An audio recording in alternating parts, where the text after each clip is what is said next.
Avis vascular centre మన దేశంలోనే the best varicose vein hospital. పొద్దున్నే అసలు నిద్ర లేస్తానే గోరువెచ్చని నీళ్ళు తీసుకోండి, లేదా లెమన్ టీ తీసుకోండి, గ్రీన్ టీ తీసుకోండి, తేనె గోరువెచ్చని నీళ్ళు తీసుకోండి, ఇలా చెప్తూ ఉంటారు కదా. As a surgical gastroenterologist, senior gastroenterologist, మీరు ఏం చెప్తారు? అసలు పొట్టలో అసలు పొద్దున్నే ఏం ఉండాలి? జనరల్గా అండి అందరూ చెప్తారు కదా, నాలుక టంగ్ మంచిగా ఉంటే మనం బాగానే ఉంటాం అని అర్థం. సో టంగ్ అనేది ఓన్లీ మనకి సెన్సేషన్ కోసం అనమాట. సో ఇప్పుడు మీరు ఏదైనా ఫుడ్ తిన్నారు, మీరు బాగా హ్యాపీగా ఉన్నారనుకోండి, బాగా టేస్టీగా ఉందనేది హ్యాపీగా ఉన్నారనుకోండి, అది టంగ్ వరకే పరిమితం. ఒక్కసారి ఫుడ్ పైప్ దాటింది అనుకోండి, మీరు ఏ ఫుడ్ మెటీరియల్ తిన్నా బాడీ సేమ్ డైజెషన్ అవుతుంది. ఇప్పుడు చాలామంది అందరం ఫాలో అయ్యేది ఏంటంటే, ఎర్లీ మార్నింగ్ లెగవగానే సమ్ హాట్ వాటర్తోనో కొల్లైతే గోరువెచ్చని వాటర్తోనో తేనో లేకపోతే సమ్ ఆకులో ఎవరినే వేసి మిక్స్ చేసి చేస్తున్నారు. అవన్నీ ఏంటి అంటే జనరల్గా మన బాడీలో సపోజ్ టంగ్ కనుక సెన్సేషన్ ఫీల్ అయింది అనుకోండి, మన బాడీ మూమెంట్ వస్తుంది. బాడీలో అంటే మన పేగుల్లోకి మూమెంట్ వస్తుంది అనమాట. జనరల్గా ఇప్పుడు కొంతమంది స్మోక్ చేస్తారు, ఆ స్మోక్ చేయడం వల్ల ఏంటంటే మనకి బ్రెయిన్ స్టిమ్యులేట్ అయ్యి అతనికి మోషన్ వస్తుంది. ఇదే సేమ్ వేడి నీళ్ళు తాగిన వాళ్ళు కూడా వేడి నీళ్ళు గోరువెచ్చని తీసుకోలేదు, ఆ టెంపరేచర్ వల్ల టంగ్ సెన్సేట్ అయ్యి మనకి బాడీలో ఉన్న ఇంటెస్టైన్స్ మూమెంట్ వచ్చి మోషన్ ఫ్రీ అవుతుంది, మూమెంట్ వస్తుంది అంతే. మీరు సపోజ్ లెమన్ కలిసిందో తేనె కలిసిందో లేకపోతే పుదీనా, కొంతమంది అవి కూడా వేస్తారు. వేసినప్పుడు అంటే ఆ సెన్సేషన్ వల్ల మనకి ఇంటెస్టైన్స్ మూమెంట్ వస్తుంది. కానీ యాక్చువల్గా రూల్ ఏంటంటే, ఒకసారి టంగ్ దాటిన తర్వాత మన బాడీలో ఏ ఫుడ్ తిన్నా కూడా మీకు కార్బోహైడ్రేట్, ప్రోటీన్, ఫ్యాటే, ఫైనల్లీ ఆ మూడే ఉంటాయి. మీరు వెజ్ తినండి, నాన్ వెజ్ తినండి, ఏదైనా కార్బోహైడ్రేట్, ప్రోటీన్, ఫ్యాట్. ఇంకా కరెక్ట్గా మాట్లాడుకుంటే సోడియం, పొటాషియం, కాల్షియం, మెగ్నీషియం. కొత్తగా ఏమి ఐటమ్స్ ఏమి ఉండదు. యాక్చువల్గా టంగ్ దాటిన తర్వాత మీరు ఏ ఫుడ్ తిన్నా సేమ్. జస్ట్ ఆ మూమెంట్ కోసం మాత్రమే మీరు టెంపరేచర్స్ చేంజ్ చేసి, లేకపోతే pH వాల్యూస్ అంటాము, లైక్ లెమన్ తీసుకోవడం కానీ, మ్యాంగో, కొంతమంది తీసుకునేది ఏంటంటే జస్ట్ ఇంటెస్టైన్ మూమెంట్ కోసం అంతే. అవి తీసుకుంటే హెల్దీగా ఉంటాము, తీసుకోకపోతే అదేముంటుంది, that is a personal opinion అంతే తప్పించి ఒక ఫుడ్ ఐటమ్ వల్ల అలా ఏముంటుంది. జస్ట్ మూమెంట్ కోసం అంతే. అందుకే కదా ఎర్లీ మార్నింగ్ 7 o'clock తీసుకోండి, 6 o'clock తీసుకోండి, ఫాస్టింగ్తో తీసుకోండి అంటే మీకు మోషన్ మూమెంట్ వస్తుంది అంతే. అంతేగాని అది రిఫ్లెక్స్.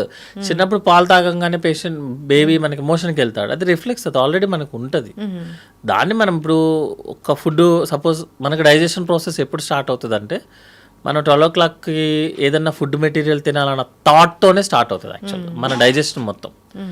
తర్వాత స్మెల్తో స్టార్ట్ అవుతుంది, తర్వాత టేస్ట్తో స్టార్ట్ అవుతుంది. వన్స్ అదంతా అయిపోయిన తర్వాత మీరు ఏం చేసిన, ఎన్ని ప్రపంచంలో ఉన్న మొత్తం నడిచినా కూడా మీకేం సపరేట్గా ఏం రాదు. ఎందుకంటే ఇది మొత్తం బ్రెయిన్ స్టిమ్యులస్ ఆల్రెడీ ఒక ఆర్గనైజ్డ్ సెక్టర్. మన బయట చేసేదంతా కూడా ఏంటంటే మన హ్యాపీనెస్ కోసం అంతే తప్పించి కొంతమంది అంటారు, నేను పొద్దున్నే తాగవా అంటే అదొక చిన్నలాగా చూస్తారు, ఓహో తాగితే బాగుంటుందేమో. అట్లా ఏం ఉండదండి. మన డైజెషన్ ప్రాసెస్, మనం తినే ఫుడ్ అంతే మెటీరియల్. పరగడుపున అసలు ఏం వెళ్ళాలి డాక్టర్ గారు? జనరల్గా పరగడుపున అయితే రూమ్ టెంపరేచర్లో నార్మల్ వాటర్ ఒక 1/2 liter తీసుకుంటాం అంతే. యాక్చువల్గా జనరల్గా అది ఎవరైనా తాగేది అనమాట. ఎందుకంటే నైట్ అంతా మనం తాగం కదా, ఫుడ్ వచ్చే లోపల మనం అది తీసుకుంటాం. నైట్ ఆల్మోస్ట్ మీరు 6 hours to 8 hours వరకు ఏం తీసుకోరు, 12 to 6 అనుకోండి రఫ్గా, ఏమి తీసుకోరు. కాబట్టి డీహైడ్రేషన్ అవ్వకుండా ఫస్ట్ వాటర్ తాగుతాం, తర్వాత సాలిడ్ ఫుడ్డే వెళ్ళాలి మేడం. యాక్చువల్గా చెప్పాలంటే ఒక న్యూట్రిషన్, డైటిషియన్ లేకపోతే వేరే ప్యారలల్ డిపార్ట్మెంట్స్ అనేది ఏంటంటే ఎవిడెన్స్ లేకుండా ఉంటాం. యాక్చువల్గా చెప్పాలంటే సర్జికల్కి సంబంధించింది ఏంటి అంటే, మేము ఎంతసేపు లోపల ఏ జ్యూసెస్ ఉన్నాయి, అవి ఏ టైంలో రిలీజ్ అవుతాయి. సపోజ్ మనకి ఫుడ్ జ్యూసెస్ అన్నీ కూడా 4 to 5 రిలీజ్ అవుతాయి. దాన్నే మనం రిథమ్ అంటాము, సైకిల్ అనమాట. 4 to 5 AM మనకి రిలీజ్ అయిపోతాయి. మనం యానిమల్స్ నుంచి వచ్చాం కదా, యానిమల్స్ జనరల్గా 7 o'clock 8 o'clock లేచి తినవు కదా మేడం, పొద్దున్న 5 o'clock మొదలు పెట్టేస్తాయి. సో జ్యూసెస్ ఏంటంటే మనకి 4 to 5 రిలీజ్ అవుతాయి. జ్యూసెస్ రిలీజ్ అయిపోయిన తర్వాత మనం నిద్రలేసేది 7 o'clock అనుకోండి రఫ్గా అవర్స్. అప్పటికి ఆల్రెడీ మీకు 3 hours జ్యూసెస్ ఉన్నాయి. లిక్విడ్స్ కనుక మనం తీసుకుంటే, మామూలుగా చెప్తున్నా, జనరల్గా కాఫీనో టీనో ఏదన్నా ఒక లిక్విడ్ తీసుకున్నాం అనుకుందాం, మన స్టమక్లో 15 minutes కన్నా ఎక్కువసేపు లిక్విడ్ ఉండదు, డైరెక్ట్గా ఇంటెస్టైన్లోకి ఎంటర్ అయిపోతుంది.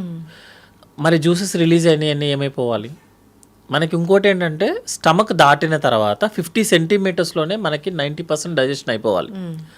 మీరు లిక్విడ్ తీసుకుంటారు 20 మినిట్స్లో వెళ్ళిపోతుంది. ఆ జ్యూసెస్ అన్నీ ఎవరిని డైజెస్ట్ చేయాలి? అందుకని ఏంటంటే జనరల్గా ఫాస్టింగ్తో కాఫీలు కానీ టీలు కానీ తీసుకునే వాళ్ళకి ఎస్జిటి ప్రాబ్లము ఒక 5 ఇయర్స్ తర్వాత స్టార్ట్ అవుతుంది. ఎందుకు ఇప్పుడు 5 ఇయర్స్ అయింది కదా, ఇంతకుముందు లేదు కదా సార్, మేము చిన్నప్పటి నుంచి నాకు ఇదే అలవాటు అని చాలామంది చెప్తారు. అదొక పాస్ట్ లాంగ్వేజ్లో అనమాట. అప్పుడు ఏజ్ ఎంత మీది, ఇప్పుడు ఏజ్ ఎంత, అప్పుడు లేచినట్టు కింద కూర్చొని లేగలేవు కదా. బాడీ కూడా అంతే ఉంటుంది మేడం. సో అప్పటి వరకు మనం కాంపెన్సేట్ చేసింది ఇప్పుడు చేయడం కుదరట్లేదు. సో జనరల్గా ఫాస్టింగ్లో అయితే మనం సాలిడ్ ఫుడ్ అనగానే ఇప్పుడు కొత్తగా ఏమొస్తుందంటే bread, toast, one more thing ఏంటంటే మన food items like dry fruits తింటాము, ఫ్రూట్స్ తింటాము. ఫ్రూట్స్ తినడానికి పొద్దున్న తప్ప ఇంక మనకి వేరే టైం దొరకలేదు యాక్చువల్లీ. నైట్ తినకూడదంటగా ఫ్రూట్స్. జనరల్గా ఫ్రూట్స్ ఇవన్నీ citrus type of madam. High acidity values ఉంటాయి యాక్చువల్గా. సో ఫాస్టింగ్తో మీరు ఏమీ సాలిడ్ ఫుడ్ లేకుండా తిన్నప్పుడు ఏంటంటే ఎసిడిటీ లెవెల్స్ పెంచుతాయి. ఇంకోటి ఏంటంటే ఈజీలీ అబ్జార్బుల్ అనమాట. మీరు ఫ్రూట్స్ ఆల్మోస్ట్ అబ్జార్బ్ అయిపోతుంది లోపలికి. సో ఫ్రూట్స్ అనేది ఏంటంటే ఒక సాలిడ్ ఫుడ్ మెటీరియల్ తీసుకొని క్లాసికల్ ఇండియన్ ఫుడ్ మేడం. అది సౌత్ కావచ్చు, నార్త్ కావచ్చు. అంతా అయిపోయిన తర్వాత బనానా ఇస్తారు కానీ ముందు బనానా పెట్టి ఫుడ్ పెట్టాడు. అవును, సింపుల్గా చెప్పాలంటే బనానా పెట్టి తర్వాత లాస్ట్లో అది తింటే అంటే ఫ్రూట్ ఎక్స్ట్రా. ఫ్రూట్స్, వెజిటేబుల్స్ ఇవన్నీ మనం తినే ఫుడ్కి ఎక్స్ట్రా, అంతే తప్పించి అవే మెయిన్ ఐటమ్స్ కాదు. మీరు డ్రై ఫ్రూట్స్ తినే వాళ్ళందరికీ ఎసిడిటీ ప్రాబ్లమ్ స్టార్ట్ అవుతుంది. ఇప్పుడు ఏందో డ్రై ఫ్రూట్స్ ఎక్కడ చూసినా ఓ ప్లేట్ నిండా డ్రై ఫ్రూట్స్ పెట్టుకోవడము, లేదా ఓ పాల గ్లాస్ నిండా డ్రై ఫ్రూట్ పౌడర్ వేసుకోవడం, ఇది చాలా చాలా నడుస్తుంది. అది మంచిదేనా? జనరల్గా డ్రై ఫ్రూట్స్ కానీ ఫ్రూట్స్ కానీ మనకి ప్రతి ప్రోడక్ట్లోనూ అవసరం ఉంటాయి, అవసరం లేని ఉంటాయి. అంతేగాని only 100% purest form of food material వచ్చేది ఒక చెట్టు కానీ ఏమి ఉండదు, తాటి చెట్టు తప్ప. డ్రై ఫ్రూట్స్లోకి ఏంటంటే మనకి ఎంతైతే అవసరమో అంతే తీసుకోవాలి మేడం. ఎందుకంటే డైజెషన్ అవ్వాలి అంటే మీకు వెనక ఫైబర్ ఉండాలి. ఒక స్ట్రక్చర్ చూద్దాం మనం. సపోజ్ ఒక బిల్డింగ్ కట్టినా వెనక మెష్ ఉండాలి. మెష్ ఉంటేనే మీకు డైజెషన్ అవుతుంది, అది ఫైబర్. నెక్స్ట్ డైజెషన్ ప్రాసెస్ చేయడానికి ఒక బేస్ చేస్తారు, దట్ ఈస్ కార్బోహైడ్రేట్స్. ప్రోటీన్ అనేది జస్ట్ బై ప్రొడక్ట్స్ లాగా అనమాట. ప్రోటీన్ డైజెస్ట్ అవ్వాలంటే ఇవి రెండు ఉండాలి ఫస్ట్. ఇదంతా ప్రోటీనేగా, ఇదంతా ప్రోటీన్. మొత్తం డ్రై ఫ్రూట్స్ అన్నీ అవే కదా మేడం, వేరేదే ఉండదు కదా మెటీరియల్. సో మీకు డైజెషన్ ప్రాసెస్ జరగదు. అందుకే వాళ్ళకి ఎసిడిటీ రావటము, మోషన్ ప్రాబ్లం. మోషన్ ఎక్కడి నుంచి వస్తుంది? ఫైబర్ ఫుడ్ లేకుండా. మంచిగా గుడ్ హెల్త్ ఉండాలంటే మోషన్కి వెళ్ళాలంట. మీరు డ్రై ఫ్రూట్స్ అవన్నీ తీసుకుంటూ కూర్చుంటే, ఫ్రూట్స్ డ్రై ఫ్రూట్స్ తింటారంటే మోషన్ ఫామ్ అవ్వదు, డైజెషన్ జరగదు.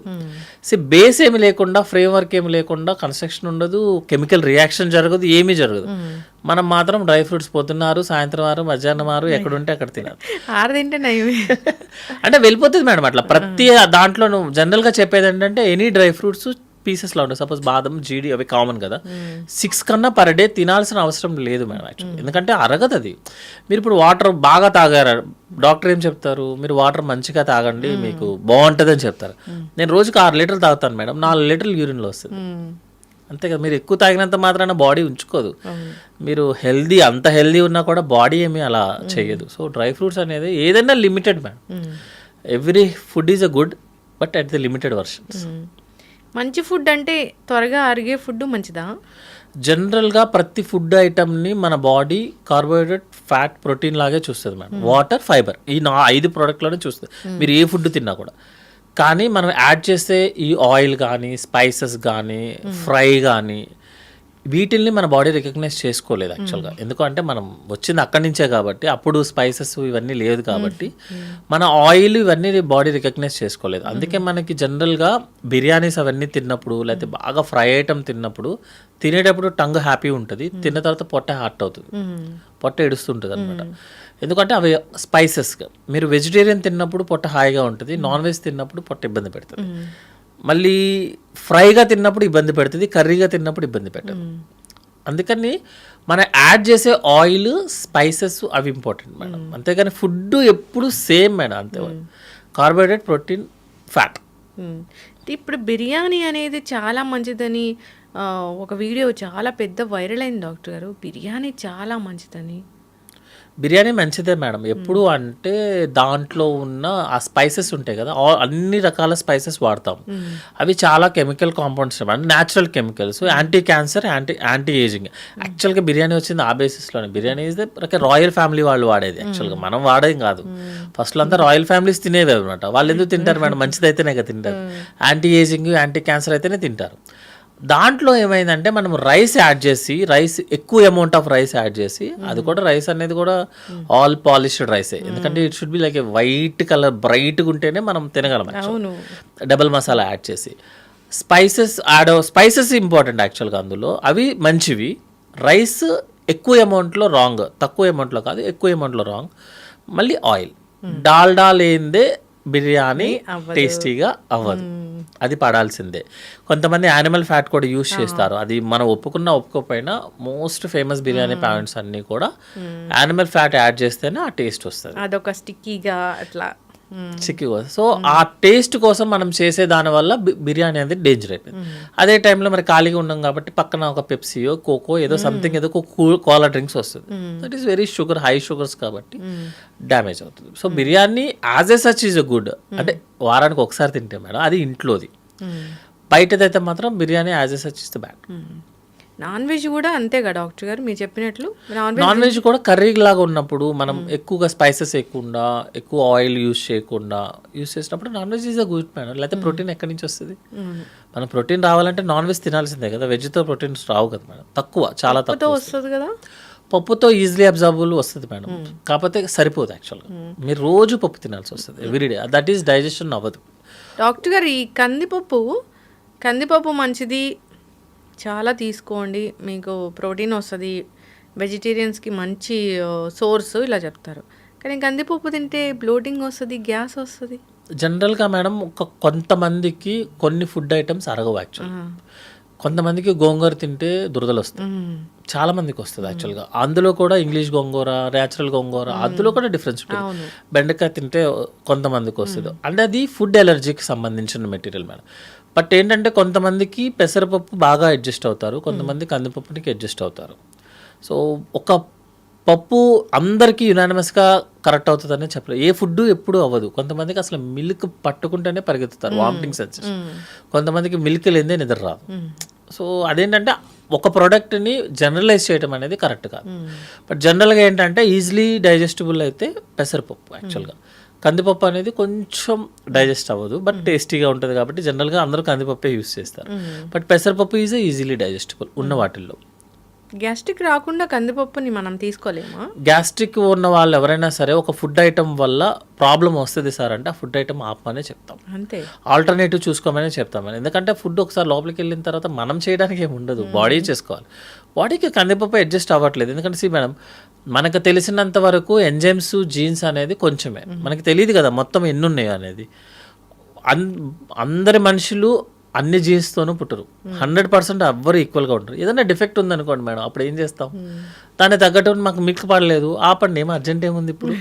కందిపప్పు పడలేదు, పోనీ పెసరపప్పు తినండి. ఏదో సినిమాలో చెప్పినట్టు పెన్సిల్ ఇరిపోయిందంటే పెన్తో రాసుకోండి. ఇప్పుడు పెసరట్టు అబ్బో, గట్టి హెల్త్కి పెసరట్టు చాలా మంచిది, దాంట్లో ఉన్నన్ని మెడిసినల్ ప్రాపర్టీస్ దేంట్లో లేవు, పెసరట్టే తినండి అంటున్నారు. నిజంగా అంత మంచిదా? మనకి జనరల్గా ఇప్పుడున్న మీడియా స్ట్రీమ్స్ దాని ప్రకారం కానీ ఇప్పుడున్న దానికి ఏంటంటే ఎవరైనా ఒకటి పట్టుకుంటే అదే రీల్ చేస్తారు మనం. ఇప్పుడు మీరు ఇన్స్టా ఓపెన్ చేసినా ఏది చేసినా వన్ డే పైన పాకిస్తాన్ రీలే రన్ అవుతుంది.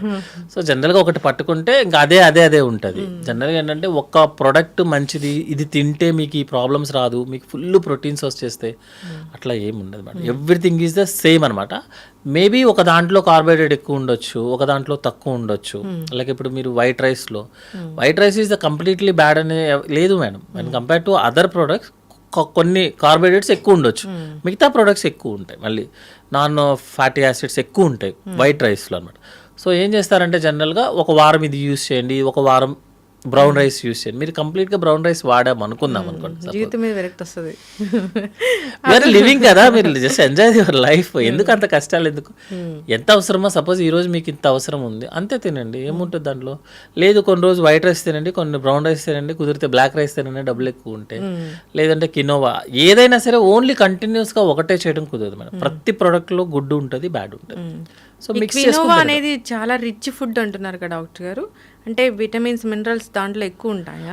ఎక్కువ ఉంటుంది మేడం, ఎందుకంటే అది గ్రో ఇప్పుడు మనకి మిల్లెట్స్ ఉన్నాయి మేడం. మిల్లెట్స్ ఏరియా పెరిగేది ఏంటిది, అది వాటర్ అన్నీ తక్కువ ఉన్న ఏరియాలో. ఏదన్నా ఒక స్ట్రగుల్తో పెరుగుతుంది అనుకోండి, సపోజ్ నాటుకోళ్ళు కానీ ఏమన్నా ఉంటాయి అనుకో, అవి స్ట్రగుల్తో పెరుగుతాయి. బ్లాక్ కోడి అవన్నీ వస్తున్నాయి కదా ఇప్పుడు, స్ట్రగుల్తో పెరిగి ఎక్కువ యాక్టివిటీ చేస్తున్న ప్రోడక్ట్ ఏదైనా సరే యాక్చువల్గా గుడ్గా ఉంటుంది. అది ఎక్కువ రోజులు వాడటం కూడా కుదరదు, ఎందుకంటే ప్రోటీన్ గుడ్ కదా, కార్బోహైడ్రేట్ బ్యాడ్ కదా, షుగర్ బ్యాడ్ కదా. నేను రోజు ప్రోటీన్ తింటానంటే ఎట్లా కుదురుతుంది, వర్క్ అవ్వదు కదా. సో కొన్ని రోజులు కినోవా తీసుకుంటే, కొన్ని రోజు వైట్ రైస్, కొన్ని రోజులు ఆ వైట్ రైస్ తీసుకుంటే బ్రౌన్ రైస్, బ్లాక్ రైస్, లేకపోతే మిల్లెట్స్, అలా వీక్లీ చేంజ్ చేసుకోవడం అనేది గుడ్ మేడం. లైక్ ఆయిల్ కూడా. Thank you so much doctor గారు, వైట్ రైస్ కూడా మంచిదని చెప్పారు. లేదా మేడం వైట్ రైస్ తింటేనే కరెక్ట్గా చెప్పాలంటే మీకు ఒక ఫుడ్ ఐటమ్ వల్ల, ఫుడ్ వల్ల పేషెంట్ ఎంత హ్యాపీగా ఫీల్ అవుతాడు అనేది ఒక సర్జరీ చేసుకున్న పేషెంట్ని అడగండి మేడం, మీకు చెప్తాడు. ఒక 3 రోజుల వరకు నోట్లోంచి ఇవ్వడానికి ఉండదు, ఏముండదు. ఆకలితో అసలు ఇంకా నేను ఎందుకున్నానని ఫీలింగ్ వస్తుంది. అతనికి ఒక రైస్ కొంచెం పెట్టంగానే అసలు ఇక ప్రపంచాన్ని జయించినట్టు ఫీలింగ్ వస్తాడు. కరెక్టే డాక్టర్. సో అదేంటంటే వెళ్ళినోడికే తెలుస్తుంది మేడం, మేము అందరు రోజు చూస్తాం కాబట్టి. ఫాస్టింగ్ చేయటం ఇవన్నీ ఆ రోజు టైంపాస్కి బాగా పనిచేస్తాయి మేడం. వెయిట్ ఏదో ఆ రోజుకి పనిచేస్తుంది, కానీ లైఫ్లో మనం 100 years బతకాల్సిన వాళ్ళం, అది అవ్వదు మేడం. అసలు ఈ స్ట్రెస్తోని ఏం తినొద్దు అంటున్నారని ఇక్కడే, అరే ఫుడ్ ఏం తినాలని చెప్పి అరగంట ముందు గంట ముందు డిస్కషన్స్ పెడితే మీరు ఫుడ్ ఏం తింటారు మేడం. దాని బదులు ఏంటంటే ఈరోజు మనకి ఇంత అవసరం, ఎక్కువ వర్క్ చేశాను సో నాకు ఇంత అవసరం, అంతే తినండి. తక్కువ వర్క్ చేశారు, ఏం పనేం లేదు ఈరోజు, తక్కువే తినండి. అంటే మన ఫుడ్ తినొచ్చా, స్పెషల్గా చేయించుకొని స్పెషల్గా డైటీషియన్ చెప్పింది ఫాలో అవ్వాల్సిన పని లేదా? మన ఫుడ్, మన యాన్సిస్టర్స్, మన ఫాదర్స్ ఏం తిన్నారో అది తింటే సరిపోతుంది అంతే. యాక్చువల్గా మనకి ఏదైతే ట్రెడిషనల్గా హోమ్లో ప్రిపేర్ ఉన్నారో సేమ్ అదే ఫుడ్ చేసుకొని, అదే విధంగా యాన్సిస్టర్స్ ఏ వర్క్ అయితే చేశారో చేసుకుంటే that's the fair enough madam. ఇప్పుడు ఒక చార్ట్ని మనం ప్రిపేర్ అయ్యి, సపోజ్ నేను ఒక డైటీషియన్ దగ్గరికి వెళ్ళి కామెంట్ చేయడం అని కాదు, యాక్చువల్లీ అది మనము పేషెంట్గా ఉన్నప్పుడు, లేకపోతే సపోజ్ నేను ఇప్పుడు 100 kgs ఉన్నాను మేడం, నాకు మోకాలు నొప్పులు వస్తున్నాయి, నేను బరువు తగ్గాలి, మ్యాండేటరీ తగ్గాలి ఇప్పుడు నేను. అది ఒక 1 month 2 months 3 months మీ టార్గెట్ రీచ్ అయ్యేదాకా ఒక డైట్ని ఫాలో అవడం అనేది ఓకే. అది కంటిన్యూస్ ఫాలో అవడం అనేది it's a very danger actually. ఒక ఫుడ్ ఏం తినాలో కూడా గంట సేపు ఆలోచిస్తే మరి ఫుడ్ ఏం తింటారు, ఏం చేస్తారు. ఇప్పుడు మేము మార్నింగ్ లేస్తానే ఒక టీ తీసుకొని, మీరు అన్నట్లు ఒక మంచిగా వాటర్ తీసుకొని, తర్వాత మాకు నచ్చిన టీ కాఫీ తాగి, తర్వాత బ్రేక్ఫాస్ట్ చేసి ఇడ్లీ దోశ అలాంటివి తీసుకొని, అదైతే రివర్స్లో మనకి జస్ట్ వాటర్ తాగి ఇడ్లీ దోశ అలాంటివి తిని నెక్స్ట్ టీలు కాఫీలే తాగండి. ఓ అట్లనా? సాలిడ్ ఫుడ్ వెళ్ళాలి మేడం. సాలిడ్ ఫుడ్ కాకుండా డైరెక్ట్గా లిక్విడ్ ఫుడ్ అనేది నాట్ ఎ సేఫ్ యాక్చువల్గా. ఎస్జిటి ఉన్న వాళ్ళకి ఎస్జిటికి ప్రోన్ అవుతాం యాక్చువల్గా. సో సాలిడ్ ఫుడ్ తర్వాత అది మనం జనరల్గా ఏంటంటే అది అలవాటు అయిపోయి చేస్తున్నాము, అందుకని మనం సపరేట్గా మీరు ఆపండి అన్న ఎవరు ఆపరు. సో ఎవరైతే కంప్లైంట్ ఉంటుందో, ఎవరైతే ఎస్జిటి కంప్లైంట్ ఉంటుందో వాళ్ళు మాత్రం కంపల్సరీగా సాలిడ్ ఫుడ్ తీసుకొని కాఫీ టీ తీసుకోమని చెప్తాం. ఇంకా కొంతమంది చెప్తారు మేము ఫుడ్ ఇలా తీసుకుంటే మేము వెయిట్ పెరిగిపోతున్నాము, అలా తీసుకుంటే వెయిట్ అనేది అలా పెరుగుతూ తగ్గుతూనే ఉంటుంది. మన షుగర్ వాల్యూ లాగే అది కూడా మన యాక్టివిటీని బట్టే పెరుగుతూ తగ్గుతుంది. మీరు కంటిన్యూస్గా వెయిట్ పెరుగుతున్నారంటే అర్థం ఏంటంటే మీ బాడీలో ఏదో ప్రాబ్లం ఉన్నట్టు లెక్క, మీరు ఫిజికల్ యాక్టివిటీ చేయట్లేదు అన్నమాట. ఇప్పుడు వెయిట్ పెరగడం వేరు, పొట్ట పెరగడం వేరు కదా. వెయిట్ పెరగడం వేరు, పొట్ట పెరగడం. పొట్ట పెరుగుతుందంటే అది గ్యాస్ట్రిక్ పొట్ట అని మనకి ఎలా తెలుస్తుంది? జనరల్గా ఎస్జిటి పొట్ట మేడం 1-2 daysలోనే పెరిగిపోతుంది. యాక్చువల్గా బెలూన్ లాగా మొత్తం అనమాట, పై పొట్ట పెరుగుతుంది, కింద పొట్ట పెరుగుతుంది.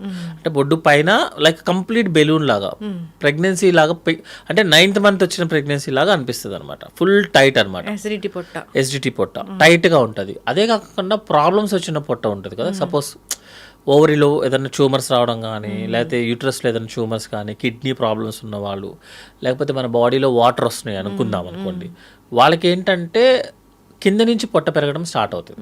అది కూడా ఒక రోజులో కాదు, 1-2 రోజులు కాదు, మెల్లగా పొట్ట పెరగడం స్టార్ట్ అవుతుంది. అంటే మీరేం డిస్కంఫర్ట్ ఫీల్ అవ్వరు. ఎదురుగా ఉన్న వ్యక్తి మీకు చెప్తాడు నీ మధ్య ఏంటి పొట్ట పెరిగినట్టు ఉందని చెప్తాడు. ఎస్జిటి పొట్ట ఏంటంటే మీరే ఫీల్ అవుతారు, టైట్ అయిపోయింది, పొట్ట మొత్తం బెలూన్ లాగా ఉబ్బిపోతుందని. గ్యాస్ పొట్ట వాళ్ళు ఏంటంటే ఒక 2-3 డేస్ అయిపోయిన తర్వాత వాళ్ళకి ఆటోమేటిక్గా పొట్ట తగ్గిపోతుంది, ఎందుకంటే మీకు ఎసిడిటీ తగ్గిపోతే పొట్ట తగ్గిపోతుంది. బట్ ప్రాబ్లమ్స్ ఉన్న వాళ్ళకి ఏంటంటే తగ్గదు. అలా కాకుండా సపోజ్ మీకు స్ప్లీన్ పెరిగింది, లివర్ పెరిగింది అనుకోండి, లివర్ పెరిగితే రైట్ సైడ్ పొట్ట పెరుగుతుంది, రైట్ సైడ్ బొడ్డు పైన. స్ప్లీన్ పెరిగితే లెఫ్ట్ సైడ్ బొడ్డు పైన. అది కూడా ఏంటంటే రోజు రోజు మెల్లమెల్లగా పెరుగుతుంది. చాలాసార్లు వస్తుంది మేడం, ఎందుకంటే గ్యాస్ పొట్ట వదిలేసే అంటారు. చాలామంది క్యాన్సర్స్ అలా మిస్ అవుతాం మనం. సో పొట్ట మెల్లగా పెరిగిందా, ఒకే రోజు పెరిగితే గ్యాస్ ప్రాబ్లం. మెల్లమెల్లగా పెరిగింది, నీకు ఏ కంప్లైంట్ లేకుండా పెరిగిందంటే అది వేరే ప్రాబ్లం, ఏదో లోపల ఉన్నట్టు లెక్క. లేకపోతే ఇప్పుడు పొట్ట పెరిగిన వాళ్ళందరూ ఇబ్బంది పడతారు, అయ్యో లోపల ఏదో క్యాన్సర్స్ ఉందేమో. అట్లా ఏం లేదు. జనరల్గా ఏంటంటే స్లోగా ఏదన్నా జరుగుతుంది అంటే లోపల ఏదో ఉన్నట్టు లెక్క. ఒకేసారి జరిగింది అంటే గ్యాస్ ప్రాబ్లం. ఇప్పుడు లంచ్కి వెళ్ళినప్పుడు కొంచెం తినగానే పొట్ట సరిపోయింది, ఫిల్ అయిన ఫీలింగ్ ఉంటే అది మంచిదేనా? లేదు మేడం, యాక్చువల్గా ఏంటంటే మనం ఎంతైతే తీసుకోగలమో అంత తీసుకోకుండా తక్కువ తీసుకుంటున్నామంటే ఐదర్ వాడేదైనా బేకింగ్ సోడా కలిపి ఉండాలి, లేకపోతే మీకు లోపలైనా గ్యాస్ ఉండాలి. గ్యాస్ అనేది లోపల మనకేమీ ఎయిర్ ఉండదు మేడం. యాక్చువల్గా ఎయిర్ ఉండదు లోపల, ఎందుకంటే మేము గ్యాస్ ఉన్న వాళ్ళకి ఎండోస్కోపీ చేసినప్పుడు లోపలేమీ ఎయిర్ ఉండదు, కొత్తగా మేము ఇవ్వాలి లోపల. వాళ్ళకి ఏంటంటే ఆ ఫీలింగ్ అనమాట. యాక్చువల్గా అంటే మనకి స్టమక్ కెపాసిటీ జనరల్గా 50 ml, జనరల్గా 1 లీటర్ వరకు ఎక్స్పాండ్ అవుతుంది. సపోజ్ మీరు లోపల ఏదన్నా అల్సర్స్ ఉండి గ్యాస్ ప్రాబ్లం ఉందంటే గ్యాస్ట్రైటిస్ అంటాం. అల్సర్స్ ఏదన్నా ఉందనుకోండి, మీరు 100 ml ఇవ్వగానే పొట్ట ఇంకా నాకు చాలు అంటది. ఎందుకంటే 50 ml నుంచి 1 లీటర్ పెరగాలి కదా, పెరిగిన తర్వాత మనకి ఇంకా చాలు అనే ఫీలింగ్ రావాలి. లోపల అల్సర్స్ ఉన్న వాళ్ళకి కానీ గ్యాస్ట్రిక్ ప్రాబ్లం ఉన్న వాళ్ళకి ఏంటంటే 100 ml జస్ట్ కొంచెం పెరగంగానే ఇంకా చాలు అనిపిస్తుంది. దాన్నే మనము గ్యాస్ పట్టేసింది లోపల అంటాం. ఎందుకంటే పొట్ట లోపల ఉన్న స్టమక్ ఎక్స్పాండ్ అవ్వట్లా. సో లాస్ట్ 1 month 2 monthsలో తిన్న అతను ఇప్పుడు తినట్లేదు సడన్గా అంటే ఐదర్ గ్యాస్ ప్రాబ్లం అయినా ఉండాలి, ఆకలి గ్యాస్ అవుతానికి ఆకలి బాగానే ఉంటుంది యాక్చువల్గా. అట్లా కాకుండా ఆకలి కూడా లేదంటే మాత్రం లోపలేదో అయి ఉండాలి. అందుకే జనరల్గా మేము ఇప్పుడు సపోజ్ హార్ట్ పేషెంట్ వచ్చాడు మేడం, అతను అడిగే ఫస్ట్ క్వశ్చన్ ఏంటంటే ఇంతకుముందు నువ్వు చేయాల్సిన పని కన్నా ఇప్పుడు నువ్వేమన్నా తక్కువ చేస్తున్నావా, లేదంటే చేస్తే అలసట వస్తుందా అని అడుగుతాము. దట్ మీన్స్ హార్ట్ ఇష్యూ ఉన్నట్టు లెక్క. ఇంతకుముందు నువ్వు తినేదానికన్నా తక్కువ తింటున్నావా, ఆ క్వశ్చన్ అడగంగానే అతను చెప్పే విధానంలోనే మనకి గ్యాస్ట్రిక్ ప్రాబ్లం అని తెలిసిపోతుంది. దానికోసం పెద్ద పెద్ద స్కానర్లు కూడా అవసరం లేదు, ఆ క్వశ్చన్ చాలా యాక్చువల్గా. ఇప్పుడు తినగానే కొందరికి ఏమవుతుందంటే వామిటింగ్ సెన్సేషన్ రావడము, ఇంకా తినబుద్ధి కాకపోవడం ఇట్లా జరుగుతూ ఉంటుంది. ఈ వామిటింగ్ సెన్సేషన్ అనేది కూడా ఈ యాసిడిటీ వల్లే అవుతుందా? వామిటింగ్ సెన్సేషన్ కూడా ఎసిడిటీ యాక్చువల్గా. అంటే మనకి చాలా కండిషన్స్ ఉంటాయి, బట్ గ్యాస్ట్రో రిలేటెడ్ ఏంటంటే ఎక్కువ ఎసిడిటీ ఉన్న వాళ్ళకి ఏంటంటే గ్యాస్ ప్రాబ్లమ్ ఉన్న అల్సర్స్ ఉన్న వాళ్ళకి బాడీ రిసీవ్ చేసుకోవడానికి ఇష్టపడదు ఫుడ్ని. సో ఆబ్వియస్లీ మీకు వామిటింగ్ సెన్సేషన్ వస్తేనే కదా మీరు అది కౌంటర్ రియాక్షన్ అనమాట. ఇప్పుడు బ్రెయిన్లో ట్యూమర్ ఉన్న వాళ్ళకి వామిటింగ్ సెన్సేషన్ నాసియా ఉంటుంది. అలా కాకుండా సింపుల్ గ్యాస్ట్రిక్ ప్రాబ్లం ఉన్న వాళ్ళకి అదే ఉంటుంది అనమాట. స్టమక్ రిసీవ్ చేసుకోవడానికి యాక్సెప్ట్ చేయలేదు అనుకోండి, మీరు తినడానికి వీలు లేదు. అప్పుడు మీకు ఏ ఫీలింగ్ కలిగించాలి? కొంచెం తింటే వామిట్ అవుతున్న ఫీలింగ్ మీకు బాడీ కలిగిస్తుంది. అది ట్రిగర్ మెకానిజం, లైక్ ఫీవర్ లాగా అంతే. ఇప్పుడు యాసిడిటీ ఉంటే టాబ్లెట్స్తో సరిపోతారు డాక్టర్ గారు? జనరల్గా ఎసిడిటీ ఉన్న వాళ్ళకి నార్మల్ రెగ్యులర్గా యూస్ చేసే మెడిసిన్స్ సరిపోతుంది మేడం. యాక్చువల్లీ ఫాస్టింగ్తో వేసుకోమని చెప్తాము. ఇప్పుడు లేటెస్ట్గా ఏంటంటే వితౌట్ ఫాస్టింగ్ కూడా మెడిసిన్స్ యూస్ చేయొచ్చు అనమాట. వస్తున్నాయి వచ్చాయి మేడం, ఆల్రెడీ ప్రూవెన్. అంటే ఎంటీ స్టమక్ మీద వేసుకున్న టాబ్లెట్ కన్నా బాగానే పనిచేస్తుంది, ఎఫెక్టివ్గా పనిచేస్తుంది అనమాట. బట్ ఏంటంటే అందరికీ వాడలేము ఆ టాబ్లెట్స్. ఈ సింపుల్గా అయిపోయే టాబ్లెట్ని ఎక్కువ మనీ పే చేయించలేం కదా, ఇండియాలో అవన్నీ కుదరవు యాక్చువల్గా. సో ఫాస్టింగ్తో వేసిన టాబ్లెట్ 99% పనిచేస్తే వితౌట్ ఫాస్టింగ్ 100% పనిచేస్తుంది. ఇప్పుడు ఆ పొద్దున్న పరిగడుపున వేసుకునే ఆ టాబ్లెట్ వేసుకుంటే అసలు ఆ లోపల పడిన యాసిడిటీ వల్ల వచ్చిన ర్యాష్ అంతా తగ్గిపోతుందా? 14 daysకి మనం ట్రీట్మెంట్ యూస్ చేస్తే లోపల ఉన్న మొత్తం అల్సర్స్ అన్ని క్లియర్ అయిపోతాయి. ఎందుకంటే ఎసిడిటీ ప్రొడక్షన్ తగ్గిపోతుంది కదా ఆటోమేటిక్గా, తగ్గిపోయినప్పుడు మీకు అల్సర్స్ అన్ని హీల్ అయిపోతాయి. ఎసిడిటీ ప్రొడక్షన్ రావడం అంటే ఏంటి? మేము సరిగ్గా టైంకి తినకపోతే అట్లా వస్తుంది. జనరల్గా మనకి బాడీ డైజెషన్ స్టార్ట్ అవ్వాల్సింది సెలవే మేడం, మనం ఉమ్ము దగ్గర స్టార్ట్ అవుతుంది, ఫుడ్ పైప్లో ఏం జరగదు. స్టమక్లోకి రాగానే మనకి ఏదైతే pH వాల్యూ ఉండాలో 0.8 అది ఉండాలన్నమాట. దట్ ఈజ్ ఎసిడిటీ, ఎసిడిటీ కాదు యాసిడ్ ఉండాలి. మీరు కనుక ఓవర్గా డైట్ చేయకుండా స్ట్రెస్ లెవెల్స్ ఎక్కువైపోయి యాంగ్జైటీ ఫీల్ అవుతూ నిద్ర లేదనుకోండి, హార్మోన్స్ లెవెల్స్ పెరుగుతాయి. కౌంటర్ రియాక్షన్ కింద మనకి యాసిడ్ రిలీజ్ అవుతుంది, ఎక్కువ రిలీజ్ అవుతుంది. సో యాసిడ్ ఉండాలి, కానీ ఎక్కువ రిలీజ్ అయితే ప్రాబ్లం వస్తుంది. అందుకే మీరు ఎస్డిటీ టాబ్లెట్స్ ఎక్కువ రోజులు యూజ్ చేయొద్దని చెప్తాం అనమాట. ఎందుకంటే మీరు టాబ్లెట్స్ ఎక్కువ రోజులు వాడుతున్నారు అనుకోండి, అసలు ఉండాల్సిన యాసిడ్ కూడా ఉండదు. యాసిడ్ లోపల స్టమక్లో ఉంటేనే మన ఫుడ్ అరుగుతుంది. అవును, మీరు ఒక 1 మంత్కి రాస్తే సంవత్సరం పాటు కూడా వాడతారు. మరి అది బాగా పనిచేస్తుంది కదా మేడం, కౌంటర్ మెడికేషన్ కదా. దాంతో ఒక చిన్న ప్రాబ్లం వస్తుంది మేడం. యాక్చువల్లీ ఎస్డిటీ ఎక్కువ ఉన్నా మీకు ఇబ్బంది, అసలు యాసిడ్ లేకపోయినా ఇబ్బంది. రెండు మనకి ఇండైజెషన్ లాగే ఫీల్ అవుతుంది.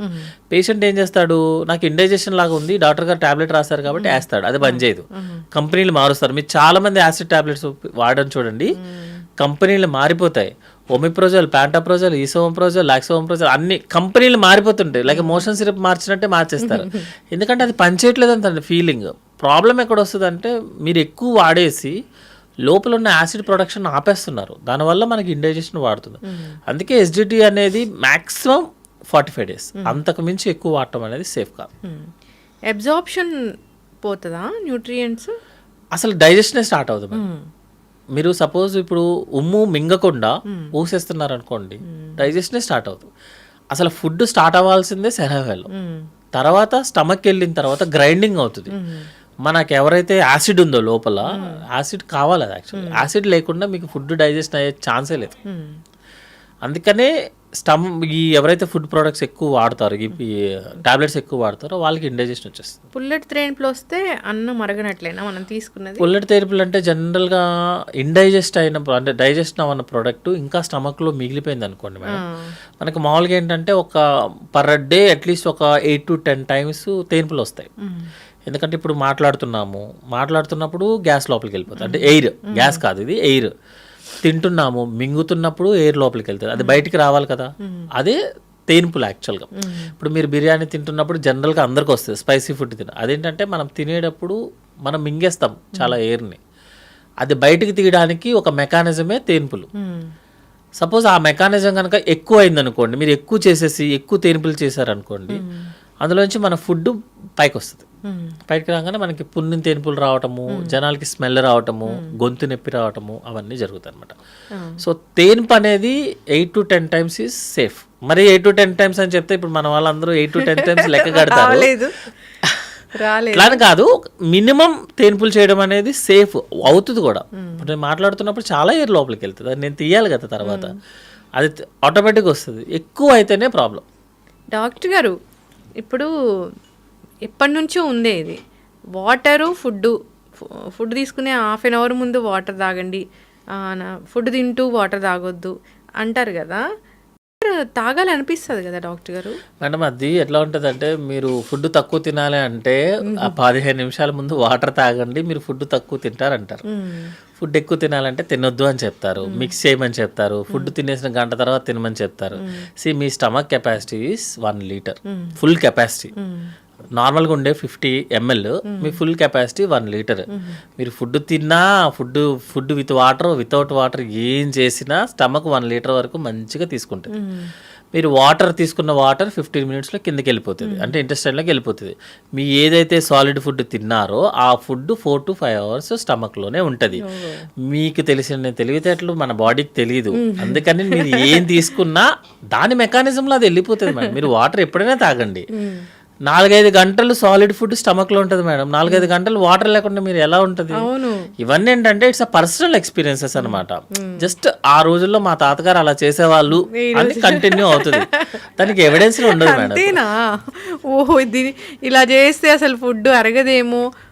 దానికి 15 minutesలో మీరు ఏ ఫుడ్ తీసుకోండి, ఈవెన్ ఆల్కహాల్ తీసుకున్నా సరే 15 minutes తర్వాత స్టమక్ నుంచి ఇంటెస్టైన్లోకి వెళ్ళాల్సింది. అది మెకానిజమే దానికి క్రియేట్ అయింది. మీరు దాన్ని మిక్స్ చేస్తే డేంజరు, మిక్స్ చేయకపోతే డేంజరు, అదేమి ఉండదు.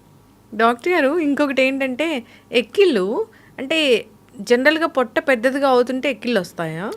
ఎక్కిళ్ళకి ఎందుకు వస్తాయా అని చెప్పేంటంటే, భయపడితే ఎక్కిళ్ళ దగ్గర నుంచి క్యాన్సర్ వస్తే ఎక్కిళ్ళ వరకు అట్లీస్ట్ టెక్స్ట్ బుక్ ప్రకారమే 150 రీజన్స్ ఉంటాయి మేడం. సో ఎక్కిళ్ళు ఎందుకు వస్తాయంటే, మనకి చెస్ట్ వాళ్ళకి అబ్డామిన్కి మధ్యలో ఒక లేయర్ ఉంటుంది, దాన్ని డయాఫ్రమ్ అంటారు. దానికి ఒక నర్వ్ ఉంటుంది, ఆ నర్వ్ కనుక, ఆ డయాఫ్రమ్ కనుక ఇరిటేట్ అయితే ఎక్కిళ్ళు వస్తాయి. అది ఎట్లయినా సరే బికాజ్ ఆ నర్వ్ ఉంది కాబట్టి మీకు భయం వేసినా లేకపోతే టెన్షన్ వచ్చినా కూడా కొంతమందికి ఎక్కిళ్ళు వస్తాయి. సడన్గా ఎవరినైనా చూసినా అతను భయపడే వ్యక్తిని చూసారనుకోండి ఎక్కిళ్ళు వచ్చేస్తాయి, ఎందుకంటే ఆ నర్వ్ స్టిమ్యులేట్ అవుతుంది. జనరల్గా ఎక్కిళ్ళు రావడానికి రీజన్ ఏంటంటే గ్యాస్ ప్రాబ్లం. ఎందుకంటే మనకి స్టమక్ ఉండే ఏరియా కరెక్ట్గా ఆ డయాఫ్రామ్ దగ్గర ఉంటుంది. స్టమక్ బాగా ఉబ్బింది అనుకోండి, లోపల స్టమక్, బయట స్టమక్ కాదు, లోపల స్టమక్ ఉబ్బింది అనుకోండి, ఆ డయాఫ్రమ్ వాల్ ఇరిటేట్ అవుతుంది. ఇరిటేట్ అవగానే మనకి ఎక్కిళ్ళు స్టార్ట్ అవుతాయి. అందుకని వాటర్ ఎక్కువ తాగు, వాటర్ ఎక్కువ తాగు, వాటర్ ఎక్కువ తాగు అంటే మీనింగ్ ఏంటంటే లోపల ఉన్న ఎసిడిటీని ఏమన్నా తగ్గించడం కుదురుద్దని. మీరు ఎన్ని వాటర్ తాగినా ఎక్కిళ్ళు తగ్గే టైంలోనే తగ్గుతాయి. అవును, తగ్గే టైంలోనే తగ్గుతాయి. కొంతమంది ఏంటంటే చాలా ఎక్కువ ఎక్కిళ్ళు వచ్చినప్పుడు మేము ఎస్డిటి ట్రీట్మెంట్ అంటే ఇస్తాము, గ్యాస్ టాబ్లెట్స్, నెక్స్ట్ ఏంటంటే సిరప్ ఇచ్చి ఆ యాసిడ్ లెవెల్స్ని తగ్గిస్తాం అన్నమాట. అప్పుడు లోపల ఉన్న స్టమక్ తగ్గిపోయి ఎక్కిళ్ళు ఆగుతాయి. కొంతమందికి టాబ్లెట్స్ కూడా పెడతాం, ఎందుకంటే రెస్పిరేషన్ అది నరుని స్టిమ్యులేషన్స్ తగ్గించడానికి టాబ్లెట్స్ ఇస్తాము. కొన్నిసార్లు ఏమవుతుందంటే ఆ ఏరియాలో ఏదన్నా వేరే ప్రాబ్లమ్స్ అనమాట, లైక్ వాటర్ ఎక్కువ ఉండటం వల్ల, ఇన్ఫెక్షన్ ఎక్కువ ఉండటం వల్ల కూడా ఎక్కిళ్ళు వస్తాయి. సో ఎక్కిళ్ళు అనేది భయపడుతున్న దగ్గర నుంచి క్యాన్సర్ వరకు ఏ కారణం వల్ల జరగచ్చు. కామన్ మాత్రం గ్యాస్ ప్రాబ్లం. కొంతమందికి అయితే మీరు బిలీవ్ చేయరు 1 వీక్ వరకు కూడా ఎక్కిళ్ళు ఉంటాయి. మీరు ఈ ప్రపంచంలో అన్ని టెస్ట్లు అన్ని మెడిసిన్స్ యూస్ చేసినా తగ్గు. వన్ ఫైన్ మార్నింగ్ ఏదో కరెంట్ షాక్ కట్టినట్టు తగ్గిపోతుంది. అదేంటంటే జనరల్గా ఎక్సర్సైజ్ కూడా చేయమని చెప్తాం మేడం, వాల్వ్స్ మ్యానోవర్ అని చెప్తారనమాట. సో ఇప్పుడు మీకు ఏమైంది, ఆ ఏదైతే లేయర్ ఉందో డయాఫ్రైమ్ ఉందో అది ఇరిటేట్ అవడం వల్ల వచ్చింది కదా. సో దానికి ఎక్సర్సైజ్ అనమాట. ఏంటంటే ముక్కు నోరు మూసుకొని గట్టిగా బ్లో చేయాలి. చేస్తే ఏంటంటే ఆ వాల్ కింద పడి మనకి ఎక్కిళ్ళు తగ్గుతాయి. అది మెకానిజమ్స్ కొన్ని చాలా ఉంటాయి, బట్ అది ఎందుకు వస్తుందో తెలియదు, ఎందుకు పోతుందో తెలియదు. సో భయపడాల్సిన పని అయితే లేదు, వెక్కిళ్ళకి భయపడాల్సిన అవసరం లేదు madam, but it's very irritating problem యాక్చువల్గా. ఎందుకంటే వెక్కిళ్ళు వస్తూ ఉంటాయి, మనోడు గ్యాస్ తీసేసుకుంటాడు, లోపలికి ఎయిర్ లోపలికి వెళ్ళిపోతూ ఉంటుంది, దానివల్ల మళ్ళీ పొట్ట ఉబ్బుతుంది, మళ్ళీ వెక్కిళ్ళు వస్తాయి. అది కొంచెం నీళ్ళు బాగానే తాగుతాము. జనరల్గా కొంచెం కోల్డ్ వాటరు, ఐస్ క్రీమ్ ఎక్కువ తీసుకున్నప్పుడు వెక్కిళ్ళు కొంచెం తగ్గుతాయి. కానీ ఎందుకు వస్తాయో తెలియనప్పుడు ఏది వాడితే తగ్గుద్ది అనేది చెప్పడం కూడా రాంగ్ యాక్చువల్గా. జనరల్గా ఎసిడిటీ ట్రీట్మెంట్ ఇస్తే తగ్గుతాయి యాక్చువల్గా. ఈ గట్ హెల్త్ పాడు చేయడానికి మెయిన్ కారణం ఫుడ్స్ ఇవి కాదు. అయితే ఫుడ్ మెటీరియల్ కాదు మేడం యాక్చువల్గా, అంటే వెజ్ కాదు, నాన్ వెజ్ కాదు, ఫుడ్ మెటీరియల్ కాదు. ఫుడ్లో వాడే ఎక్స్ట్రా ఐటమ్స్, సాల్ట్, పెప్పర్, తర్వాత ఏంటంటే ఆయిల్, ఇవే మెయిన్. అదే టైంలో స్ట్రెస్, స్లీప్ లేకపోవడం. మీరు చెప్పినట్లు లక్షణాలన్నీ చూసుకున్నారు, కానీ గట్ హెల్త్ బాగాలేదని తెలిస్తే ప్రోబయోటిక్, ప్రీబయోటిక్స్ ఇట్లాంటివి ఉంటాయి కదా, ఏం తీసుకోవాలి అసలు? జనరల్గా మనకి ఇండైజెషన్ ప్రాబ్లం వచ్చినప్పుడు ఫస్ట్ ఎసిడిటీ ట్రీట్మెంట్ తీసుకోమని చెప్తాం మేడం. గట్ హెల్త్ అనేది మంచి name, it's very good name actually, చాలా పాపులర్ నేమ్. ఎందుకంటే గట్ అనేది మనకి సెకండ్ బ్రెయిన్ కింద లెక్క. బ్రెయిన్లో కన్నా ఎక్కువగా నర్వ్ బ్రెయిన్ని గట్లో ఉన్నటువంటి నరాలన్నింటినీ కలిసి మనం ఒక ముద్దలా చేస్తే గట్లోనే ఎక్కువ నరాలు ఉంటాయి యాక్చువల్గా. సో ఇట్స్ సెకండ్ బ్రెయిన్ కింద. మనకి కూడా ఒక హార్ట్ ఉంటుంది, కాల్లో కూడా ఇంకో హార్ట్ ఉంటుంది. So cough muscle is a heart యాక్చువల్గా, అందుకే కాఫ్ మజిల్ ఎక్సర్సైజ్ చేయమని చెప్తారు రోజు అనమాట. సో గట్లో ఏంటంటే మనకి మేడం లోపల ఉన్న లేయర్కి బ్లడ్ సప్లై కానీ, ఫుడ్ మెటీరియల్ కానీ, లోపల ఉన్న బ్యాక్టీరియా ఫుడ్ని డైజెస్ట్ చేస్తుంది యాక్చువల్గా. ఎందుకంటే స్మాల్ ఇంటెస్టైన్ ఒక 200 మీటర్స్ దాటిన తర్వాత 200 సెంటీమీటర్స్ దాటిన తర్వాత మన జ్యూసెస్ ఏమి ఉండవు, జస్ట్ బ్యాక్టీరియా డైజెస్ట్ చేస్తుంది అనమాట. అది గుడ్ బ్యాక్టీరియా యాక్చువల్గా. మనకి ఏదన్నా బయట ఇన్ఫెక్షన్ వచ్చినా, లేకపోతే డయేరియా, లేకపోతే బయట వాటర్ ఎక్కువ తాగినా బ్యాడ్ బ్యాక్టీరియా కూడా ఉంటుంది. Good bacteria, bad bacteria proportion మారిపోతుంది. మారంగానే మనకి లూజ్ మోషన్స్ వస్తాయి. అదే గట్టు పాడైపోయింది, కడుపు పాడైపోయింది అని చెప్పేది. సో గుడ్ బ్యాక్టీరియా ఉండాలి, బ్యాడ్ బ్యాక్టీరియా ఉండాలి. ప్రపోర్షన్ కొంచెం అటు ఇటు అయితే, బ్యాడ్ బ్యాక్టీరియా ఎక్కువ పెరిగితే మనకి లూజ్ మోషన్స్ వస్తాయి. అట్లాగని నేను కూర్చొని రోజు గుడ్ బ్యాక్టీరియా వేస్తే ఉన్నది పాడైపోతుంది. ఎందుకంటే లోపల బ్యాడ్ కూడా కావాలి యాక్చువల్గా, రెండు సేమ్ ఉండాలి. గుడ్ కొంచెం పెద్దగా ఉండాలన్నమాట, ఎక్కువ ఉండాలి. మరి ట్రీట్మెంట్ అంటే ఏం చేసి, ఇప్పుడు మనకి లూజ్ మోషన్స్ వచ్చాయి మేడం, మీరు గుడ్ బ్యాక్టీరియా యాంటీబయాటిక్స్ ఎన్ని వాడితే అంత డేంజర్ యాక్చువల్గా లూజ్ మోషన్స్లో. ఎందుకు లూజ్ మోషన్స్ అంటేనే బ్యాడ్ బ్యాక్టీరియా పెరగడం వల్ల, గుడ్ బ్యాక్టీరియా తగ్గడం వల్ల. నేను మళ్ళీ యాంటీబయాటిక్స్ ఇస్తాను, యాంటీబయాటిక్ ఏం బ్యాడ్ బ్యాక్టీరియా మీద పనిచేస్తాను రూల్ ఎక్కడ ఉందా? గుడ్డు దాన్ని కూడా చంపిస్తుంది. అందుకే మీరు ఏ లూజ్ మోషన్స్, చిన్నపిల్లలకైతే అసలు యాంటీబయాటిక్స్ యూజ్ చేయము, ఓన్లీ ప్రోబయాటిక్స్. పెద్దవాళ్ళకి కూడా మీరు ప్రిస్క్రిప్షన్స్ చూస్తే యాంటీబయాటిక్తో పాటు గుడ్ బ్యాక్టీరియా కూడా రాస్తారు యాక్చువల్గా.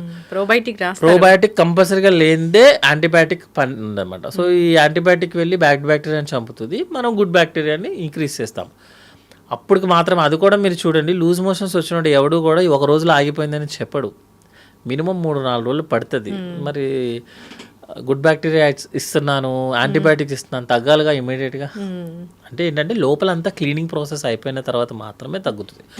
సో జనరల్గా ఇప్పుడు అందరూ అడిగే క్వశ్చన్ ఏంటంటే, నాకు గట్ హెల్త్ ఇంప్రూవ్ చేసుకోవాలి సార్, నెలకోసారి గుడ్ బ్యాక్టీరియా వేసేయమంటారా అంటాడు, ఏదో షాప్లో దొరికినట్టు. దొరుకుతున్నాయిగా ప్రోబయోటిక్స్. మనకి బ్యాక్టీరియా కానీ వైరస్ కానీ ఎవ్రీ 6 monthsకి ఒకసారి చేంజ్ అవుతూ ఉంటుంది మేడం. స్ట్రెయిన్ 1, 2, 3 స్ట్రెయిన్స్ చేంజ్ అవుతాయి.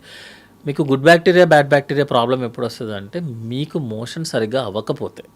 When your motion is normal, your gut is good.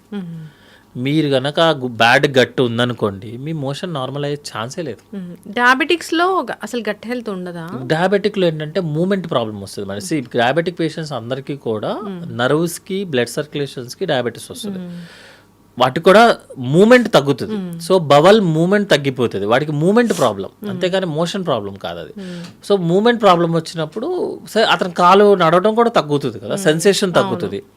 అందుకని అతన్ని మనం ఫైబర్ పౌడర్స్ కానీ లాక్సేటివ్స్ అంటే మోషన్ సిరప్ కానీ యూస్ చేసుకోమంటాం. గుడ్ బ్యాక్టీరియా ఎక్కువ రోజులు వాడితే కాన్స్టిపేషన్ వస్తుంది పేషెంట్కి. అందుకే మనం ప్రోబయాటిక్స్ కనుక 1 week కన్నా ఎక్కువ వాడితే you will get constipation. Natural probiotic అంటే చద్దన్నం నిజంగా అంత మిరాకిల్ చేస్తుందా? న్యాచురల్ ప్రోబయాటిక్ అంటే చద్దన్నం కన్నా పెరుగు మజ్జిగ మేడం. అందులో చద్దన్నమా అది మీ ప్రోడక్ట్ మీ ఇష్టం. దాంట్లో రైస్ ఏమి రాత్రి రైస్ని పొద్దున్నే కూర్చోబెట్టుకొని అంటే వన్స్ అపాన్ ఎ టైమ్ మనము సారీ టు సే ఒక లడ్డు ఉంది, ఫేమస్ లడ్డు, ఇంతకుముందు 10 days ఉండేది మేడం బయట పెడితే. ఇప్పుడు ఉంటుందా? ఉండదు కదా. సో చద్దన్నం అంటే ఇప్పుడున్న సిచ్యువేషన్లో అన్నం ఇంపార్టెంట్ కాదు, యాక్చువల్గా పెరుగు మజ్జిగ ఇంపార్టెంట్. నా వైపు నుంచి అయితే పెరుగు మజ్జిగ, ఎందుకంటే అన్నం మనం పెట్టిన వెంటనే నెక్స్ట్ రోజు మార్నింగ్కే పాడవుతుంది మేడం. సార్ అది అనేది అంత సేఫ్ అని నేను అనుకోవట్లేదు. బట్ ఏంటంటే it's personal experience madam actually. అంటే తినే అతను హ్యాపీగా ఉన్నాడు అనుకోండి, మేబీ అతని బాడీకి సెట్ అయిందేమో, మన బాడీకి సెట్ అవ్వకపోతే కష్టం అవుతుంది కదా. కానీ పెరుగు మజ్జిగ అనేది safe, that is all time proven. ఈరోజు ప్రూవెన్ అయింది కాదు యాక్చువల్గా. పెరుగు మజ్జిగ అనేది గట్ హెల్త్ కానీ ఇంపార్టెంట్, అందులోనే బ్యాక్టీరియా ఉంటుందని అందరికీ తెలిసింది, దట్స్ ప్రూవెన్. బట్ పెరుగు మజ్జిగ తినడం అనేది పాష్ కాదు, ప్రోబయాటిక్ టాబ్లెట్స్ వేసుకోవడం అనేది dieting. I'm doing dieting and intermittent fasting. పెరుగా దీంట్లో ఇంత ప్రోటీన్ ఉంటుంది అసలు. పెరుగులో ప్రోటీన్ ఉంటుంది, అది తినము. కానీ నాన్ వెజ్ అంటే ఒక పీస్ 1 chicken piece like 110 ఎంత బాగుంటుందో. అవును మేడం, అంత బాగుంటుంది. కానీ బట్ న్యాచురల్ ప్రొడక్ట్స్ ఎందుకు అంటే మన ఇంట్లో జరిగే ఫుడ్ మనం చాలా రోజులు తీసుకోవడానికి ఉంటుంది. మనం సపరేట్గా ఒకటి ప్రిపేర్ చేసేది మనం ఎప్పుడు చేయలేం. మీరు సపోజ్ ఒక గేటెడ్ కమ్యూనిటీలోనో అక్కడ ఉన్నాను అనుకుందాం, రోజు వాకింగ్ చేయడం అనేది మీకు చాలా ఈజీ. జిమ్కి వెళ్ళడం కూడా ఓకే మేనేజబుల్. బయటికి వెళ్ళటం అనేది ఒక ప్రోగ్రామ్, అది కంటిన్యూ చేయడం అనేది మీకు తెలుసు. జిమ్ 100 మంది కడితే 2 కూడా వెళ్ళరు అని నాకు తెలిసిన జిమ్ ఫ్రెండ్ చెప్పింది. బట్ రోజు చేయగలిగేది చేస్తే 1 monthకి 2 రోజులు కూడా వెళ్ళాం. రోజు చేయగలిగే పని చేస్తే, రోజు చేయగలిగే ఫుడ్ తింటే లైఫ్ లాంగ్ ప్రశాంతంగా ఉంటుంది. ఇంకా ప్రాబ్లమ్స్ వస్తుంది మేడం. ఇప్పుడు స్మోక్ చేసే అతను, ఆల్కహాల్ చేసే అతనికి క్యాన్సర్ రాదు, ఏవి చేయనోడికి వస్తుంది. జిమ్ చేయనోడికి ఏమి రాదు, జిమ్ చేసేవాడికి జిమ్లోనే పోతుంటాడు. అలాగని జిమ్ అనేది చేయడం అనేది రాంగ్ అని చెప్తామా? దట్ ఈస్ అతన్ని పర్సనల్ ప్రాబ్లం, దానికి మనమే వైడ్గా చేయటం కాదు. బట్ ఏంటంటే ఆ ప్రోడక్ట్ ఈ ప్రోడక్ట్ అనేది వాళ్ళ పర్సనల్ ప్రాబ్లం, పర్సనల్ ఎజెండాస్ లాగా అనమాట. నైట్ ఏం తినాలి డాక్టర్ గారు? అసలు నైట్ జనరల్గా మనం తినే ఫుడ్లో 1/4 ఫుడ్ తీసుకోమని చెప్తాం మేడం. అంటే మనం సపోజ్ 100 grams తీసుకుంటున్నాం అనుకుందాం, morning 50 grams, afternoon 50 grams, night 50, మీ రిమైనింగ్ 25, 50 grams. అంటే 1/4 of our food night time. అది కూడా ఏంటంటే ఆయిలీ స్పైసీగా కాకుండా లైట్గా తీసుకోమని చెప్తాం. నా వైపు నుంచి మాత్రం అంటే నేనంటే లైక్ సర్జన్స్ పర్స్పెక్టివ్లో ఏంటి అంటే, food is not important actually, అందరూ యాడ్ చేసే స్పైసెస్ ఇంపార్టెంట్. నెక్స్ట్ ఏంటంటే ఫుడ్కి మీరు పడుకునే దానికి మినిమం 2 hours అన్న గ్యాప్ పెట్టుకోమని చెప్తాం, ఎందుకంటే డైజెషన్ ప్రాసెస్ అవ్వాలి కదా. సో గ్యాప్ పెట్టుకోమని చెప్తాము. ఒకవేళ ఎవరికైనా ఎస్జిటీ ఎక్కువ ఉంది అంటే చాలామంది మిల్క్ తాగుతారు నైట్ టైం. అలాంటి మిల్క్, డ్రై ఫ్రూట్స్ తినడాలు, స్వీట్స్ తినడాలు, అన్నం తినగానే మిల్క్ కొంతమంది తాగితే మంచిది అంటారు కదా డాక్టర్. మిల్క్ ఇండియన్ సెటప్లో మేడం 20% to 25% ఐ థింక్. మీ ఏజ్ 25 years దాటిన తర్వాత మిల్క్ అరగదు. అవునా?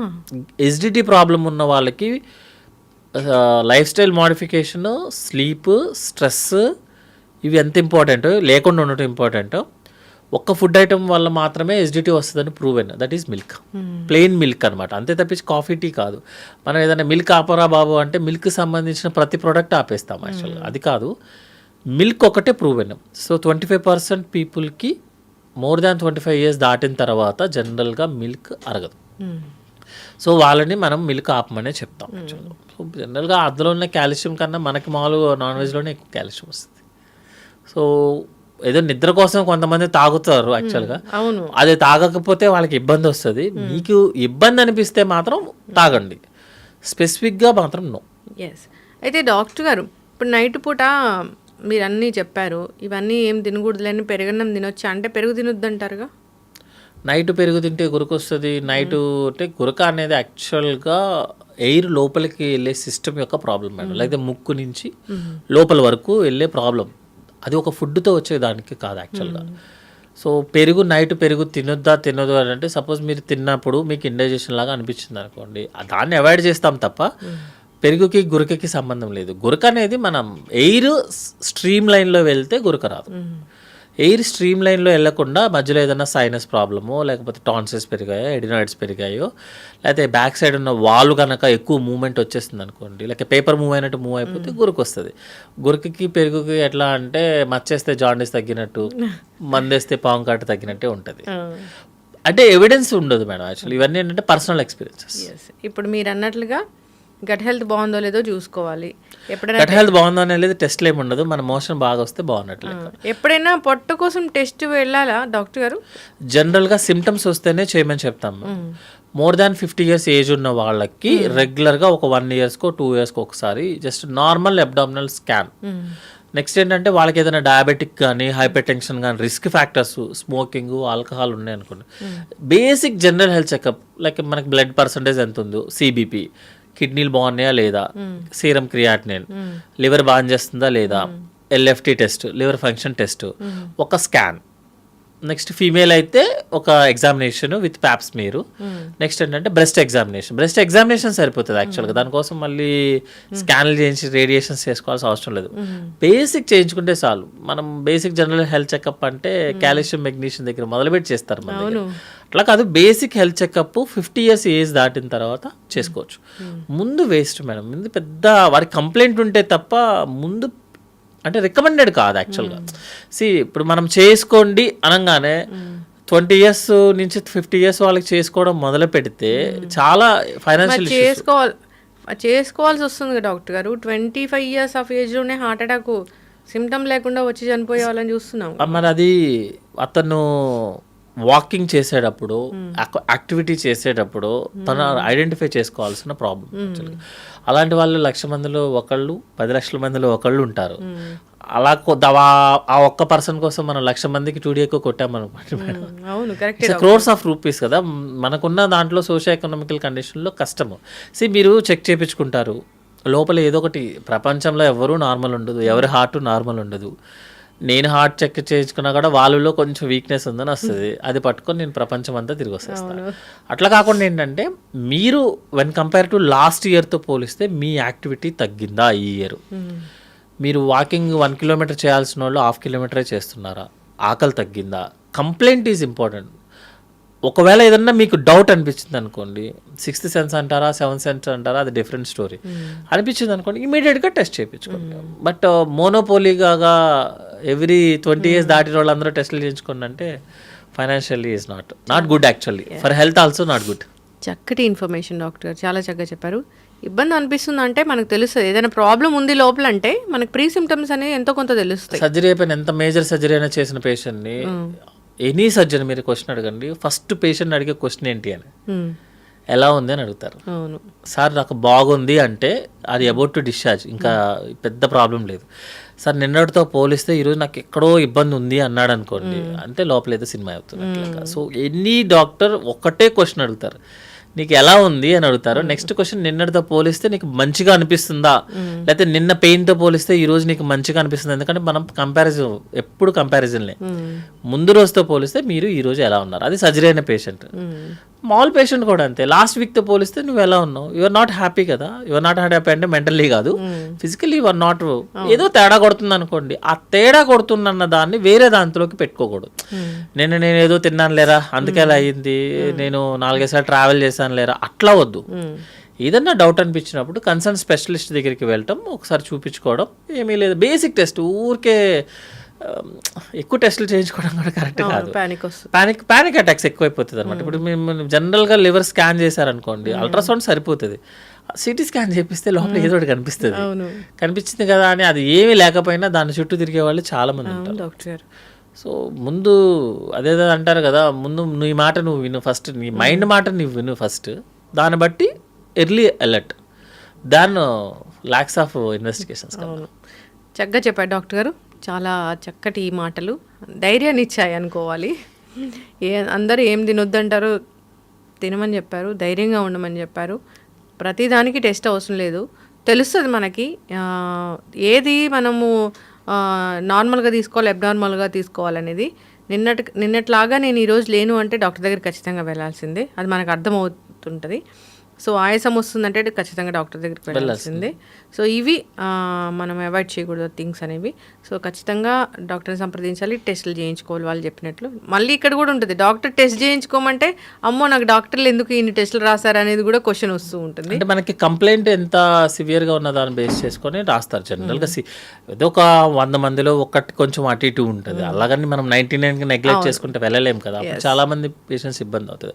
ఇప్పుడు రీసెంట్గా సార్ కూడా పెద్ద సార్ చెప్పారు, గ్యాస్ట్రోలో పెద్ద సార్ కూడా చెప్పారు, కంపేర్ టు జామకాయతో అవకాడలో నీకేం రాదంటారు. బట్ అవకాడ తినటం అట్లా కాదు, బేసిక్ మనకు లోకల్గా ఏదైతే అవైలబిలిటీ ఉంటుందో అది హ్యాపీగా తినచ్చు. ఎగ్జాటిక్ వెళ్ళాల్సిన పని లేదు.